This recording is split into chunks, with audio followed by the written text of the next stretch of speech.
Alright, now it's Mazda OSR, old school rotaries, and today I will be showing you guys on how I go about cleaning rotors. Well, in this case, the 10A rotors, especially when you have some with a very heavy carbon buildup, like the old school 10As or the twin distributor 12As. First thing I do, I just try to soak them up in some solution.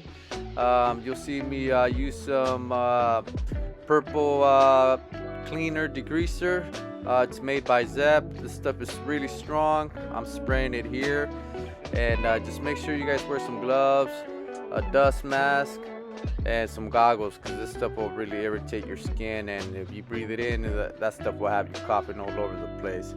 So like I said, I'll just try to soak them up, spray them. This stuff is really strong, and the reason why I go about it this way is because there's one thing I really hate about engine building is cleaning up these rotors.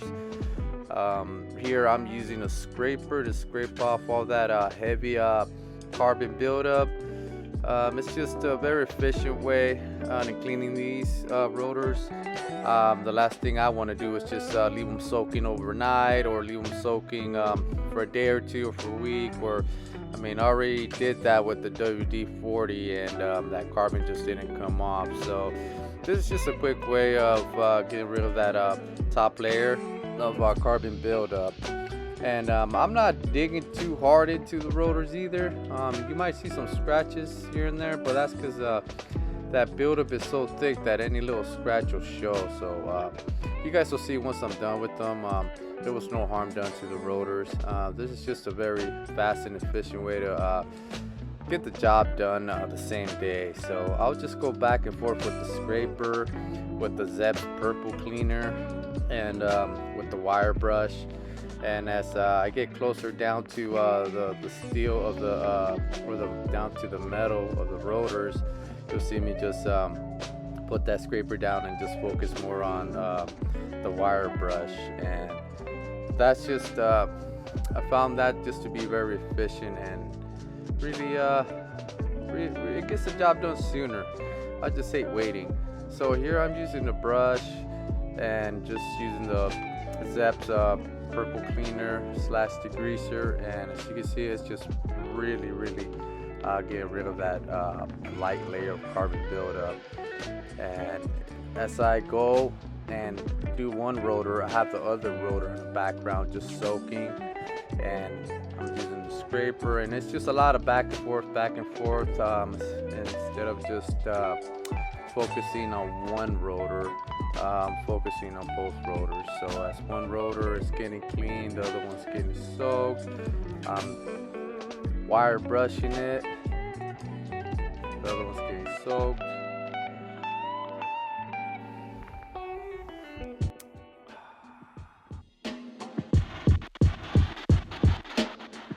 Now here I'm gonna start cleaning the side seal pockets, and this method is pretty standard out there in the rotary world. A lot of rotary builders use this method. So what you do, you use an old side seal, you snap the tip, and you just pretty much go back and forth on the side seal pockets, and that will definitely clean out any carbon buildup that might be in there, any springs that might be stuck in there. Sometimes they just don't want to come out when you have some serious carbon buildup, especially with these 10As and old school 12As. You just have some water running in your parts cleaner, or you could use any soap and water solution, but like I said, I like to use that Zep.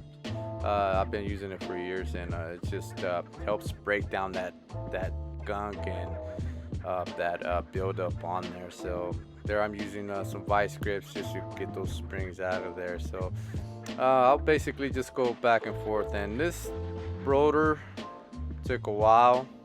Well, these two rotors took a while because they're double side seals. So this tries to work. It's a very tedious, and even though you guys might see me kind of going back and forth kind of quick, I am trying to be careful and try to get it right in the pocket and try to keep it straight as possible, or try to keep it at that radius. That way I won't damage the side.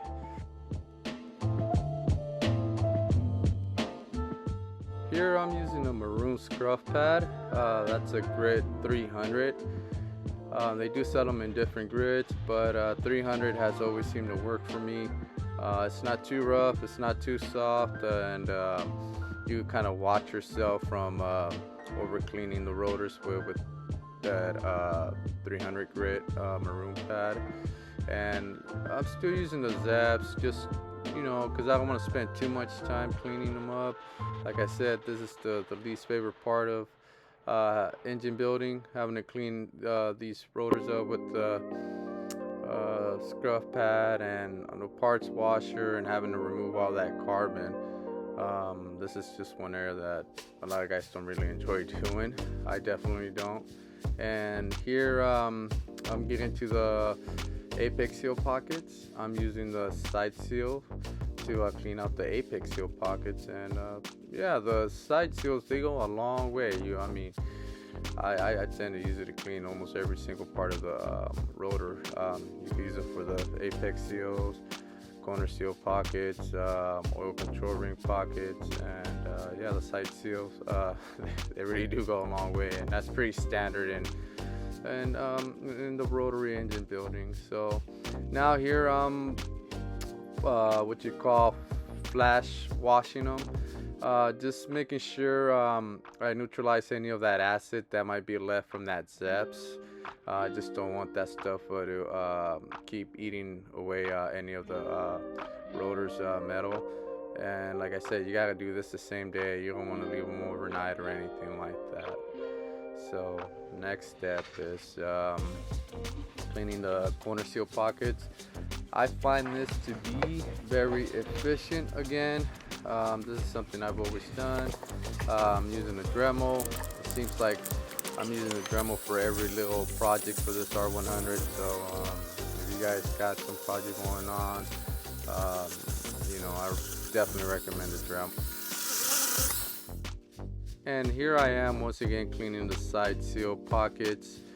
And like I said, I just like to take my time, make sure that there's no carbon buildup. The last thing you want to do is just start putting your new springs in there, your new side seals, and just find out that they're getting stuck because there's still some carbon buildup in between the walls or on the edge next to the corner seal. So I'm just going through it with some WD-40, just making sure that that side seal that I'm running through it runs smoothly on there.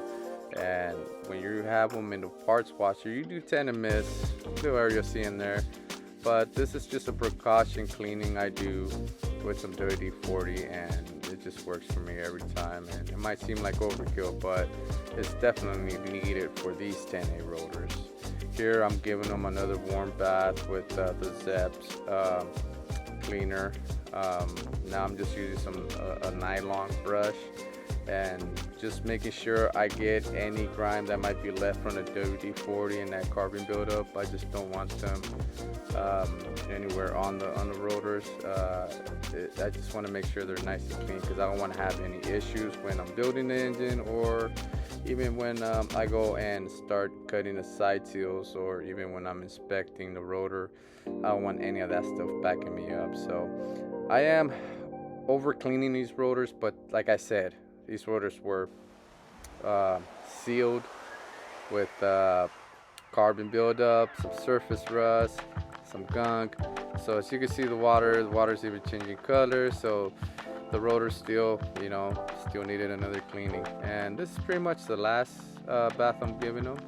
And at this point, they're pretty much clean, man. You could just eat off of them. So here I'm just drying them with the blowgun, making sure they're completely dry, running the blowgun through the oil galleries, the oil passages, and I have my heat gun.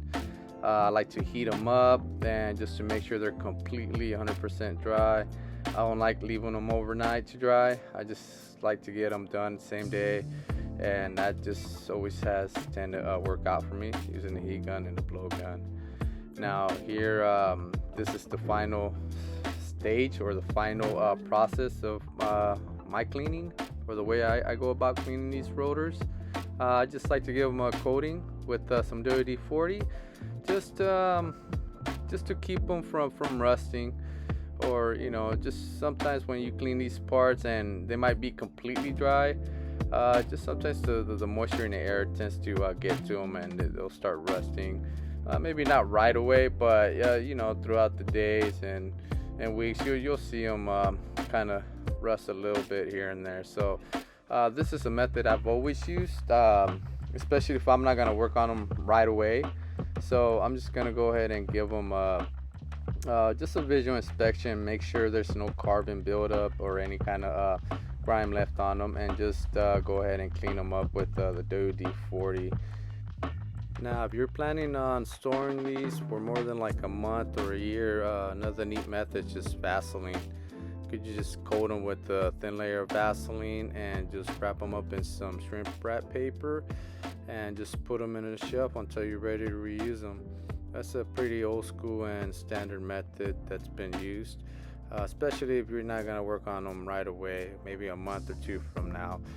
You could just go ahead and just use that method as well. So, and there they go, guys, nice and clean and fresh. And to think I was going to give up on them, you got some rotors that came back to life. So I do have some major plans for them. I'm not going to reveal them yet. I'm gonna let you guys know in the next couple videos. So if you haven't subscribed, go ahead and subscribe, hit that like button, and don't forget to hit that bell for some notification, guys. Well, thanks for watching.